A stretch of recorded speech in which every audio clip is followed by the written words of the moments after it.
ask you something. Do you believe in facts? Do you believe that truth exists? Or is reality simply what we want it to be? Because I'm getting extremely concerned that this country is getting dangerously close to post-truth, and it's not going to work out well for any of us. Liars are always going to lie, but they used to be called out and shamed for it, where now the lies are amplified and doubled down on. I believe where we are can be traced back to the death of the fairness doctrine in the 1980s, which had been created so major news networks couldn't misuse their broadcast licenses and set a public agenda that was biased one way or the other.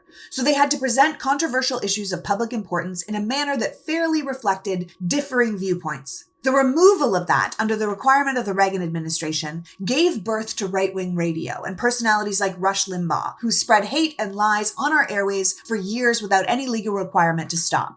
Add to that the birth of cable news, broadcast networks that didn't require the same broadcast standards or licenses, and that divide only grew, with people like Rupert Murdoch and Roger Ailes filling our airways with bias and spin because they found that anger sells. And then came Donald Trump, calling anything that he didn't like or painted him in a bad light as fake news, and his mouthpiece, Kellyanne Conway, coining the term alternative facts after she was called out for defending White House Press Secretary Sean Spicer's false claims about the attendance numbers at Trump's inauguration. And we have only spun out downhill from there. Scientists begged Trump and MAGA to stop misinforming people about the COVID virus because it was making the pandemic worse, but they refused. We now know that an estimated 1/3 of the U.S. deaths could have been avoided if people had simply been vaccinated. Donald Trump was well aware he lost the 2020 election, but he chose to continue to lie about winning. So today, nearly 3 in 10 Americans, 2/3 of the Republican Party, believe the Democrats stole the election, and despite all evidence to the contrary, are planning to steal it again. And these lies are only exacerbated by cable networks like Fox News, who, despite having to pay almost $800 million in a defamation lawsuit for lying about the election, are still the #1 cable news network and the most watched news channel in America.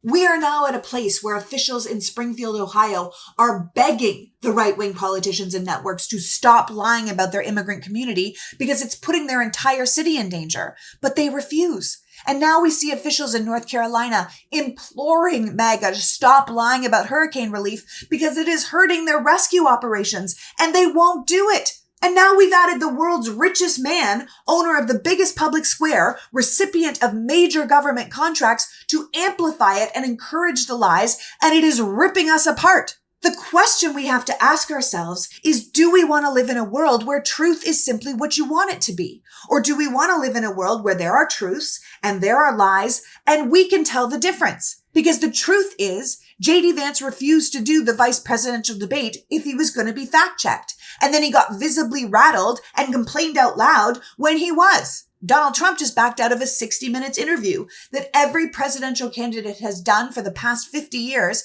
because they were going to live fact check him. And that was simply unacceptable to him.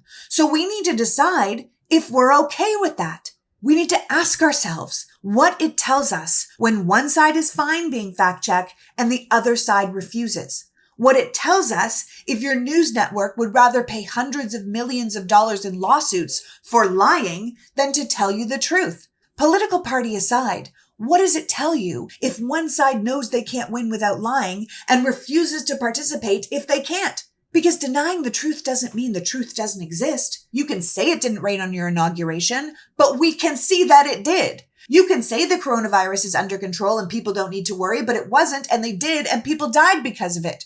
To paraphrase Michael McFaul, political science expert and senior fellow at Stanford University, we cannot be a great country if we believe that facts don't matter. You can't build rockets without believing in facts. You can't do economic transitions if you ignore facts. We have no chance of competing with other nations if they recognize facts and we don't. Because right now, 30% of this country seems totally fine being lied to as long as they're being told what they want to hear. And that is deeply dangerous for the rest of us. So this November, we have to decide who we are. Are we a brave nation rooted in reality who can accept the truth even if we don't like it? Or are we weaklings who need to be coddled and lied to because we are just happier in our ignorance? This election is a choice, not only between two parties, but two Americas. One that is rooted in reality and one that is rooted in emotion. And we need to decide which is safer to be governed by.